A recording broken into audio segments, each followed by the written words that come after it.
You can retire on Social Security, Chapter 9.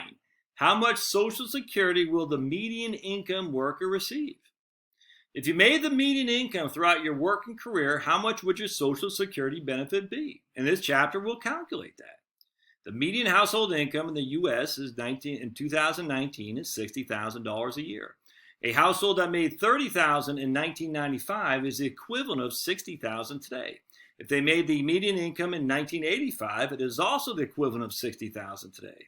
I hope this makes sense because it's hugely important. If you're having trouble following along, please go back to Chapter 2 where I show you how the indexing factors work in Social Security planning. So just remember that. $60,000 today is the equivalent of $35,000 in 1995, which is the equivalent, I can't remember, in 1985. I guess we could look, but I'm not going to. So just keep that in mind because I'm telling you, a lot of people say, I only made $22,000 in 1992. That's not bad, comparatively speaking, when you have the indexing factors. So in this example, the household made the equivalent of $60,000 each year for the 35 years that is used to determine their Social Security benefit. Cannot stress this enough. The $30,000 you made in 1995 is an index to give us roughly $60,000 today, and that's the $60,000 we're using to determine your average index monthly earnings. All right. Next, we need to calculate their total index earnings. We do this by multiplying the $60K each year by the 35 years of work to get 2.1 million because we got $60K. They made the median income throughout their working career for 35 years. The median income today is $60K, which means anything that is at the median in the previous years was roughly $60K in today's numbers. Now divide by 420 to get their average index monthly earnings. And their aim, we got to change that around, so hold on just a second. We got to get that AIME. Find a little bit more typos than I would have thought. So that's it's interesting how the typos start showing up when you, this is like the fifth time I read this out loud, so you got to keep doing it.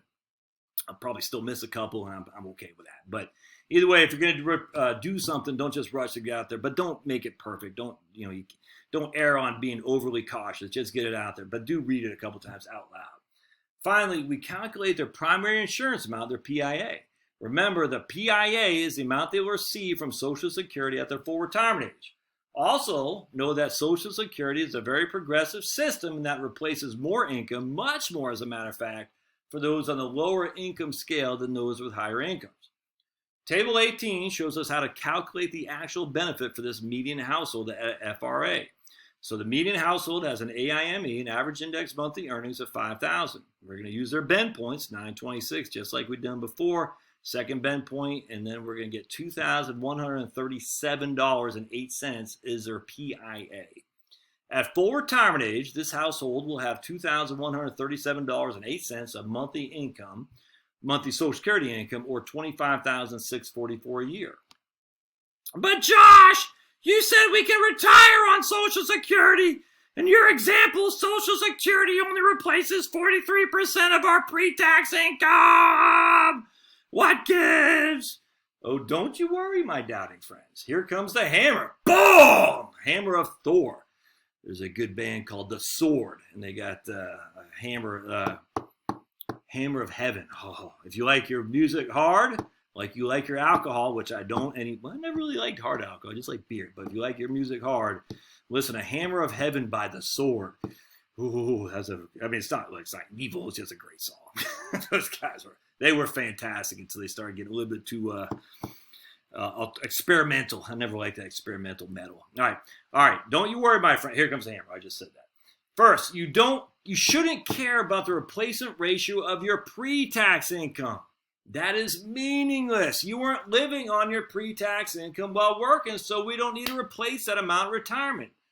Thus, $25,644 actually replaces 59.6% of your net income. Not too shabby for starters, but it gets better. Secondly, this is a married couple, so we have two additional options to consider. Were there two workers in the household or just one? First, let's assume both husband and wife worked and each made $30K a year in index earnings each year. Remember, we have total household income of $60,000. So in this example, we're splitting it up into two workers. Each worker then has an aim of $2,500. I got to get rid of that each there. So I appreciate you all hanging in there with me while I'm fixing out these typos. it's helpful to me actually, and instead of you guys saying, ah, you're actually helping me a lot. So I appreciate that. Each worker, I probably could even adjust that right there. Remember, we have total household income. So in this thing, we're splitting up in 2 workers. Okay, right, that's right. Each worker then has an aim of 2,500. 30K times 35 years gives us a total index earnings of 1.050. Divide that by 420, and we get an aim of 2,500.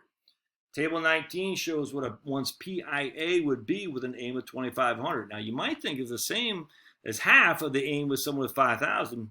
You'd be wrong. Watch. In this case, we got an aim of 2,500, and their PIA is 1337. Interesting, huh? PIA is 1337, whereas before, when an aim of 5,000, their PIA was only 2137. So it's interesting. Why did it not? You would thought it would have been reduced by half. It's not reduced by half because of the progressive nature of Social Security. Every dollar above 926 is you're only getting 32 cents back in terms of Social Security benefit. So the more money you make, the less you actually get. Proof positive here. All right, so a PIA of 1337 equals an annual Social Security benefit of $16,045 at FRA. But remember, both spouses had this, so we need to double it. In this case, their household Social Security income is $32,089. $32,089 replaces 74% of their net income this household had by working. Now we're getting somewhere. But what if only one spouse worked and the other didn't? In that case, a non-working spouse would receive a spousal benefit of 1/2 the primary worker's PIA. In Table 18, the PIA for the one worker was $2,137, as we showed you up here. Table 18, right there, $2,137. All right, where were we? So we take half of that to give us $1,068.54 for the spousal benefit, again at FRA. Add those two numbers together and get a monthly benefit of $3,205.62 at full retirement age, or $38,467 a year. That replaces 89% of the pre-retirement net income. We're getting there, but we're not done yet. In the next chapter, we'll go over strategies to increase our Social Security benefit to show how simple it is to live on your Social Security with no other income. So stay tuned and smash! Thanks, guys.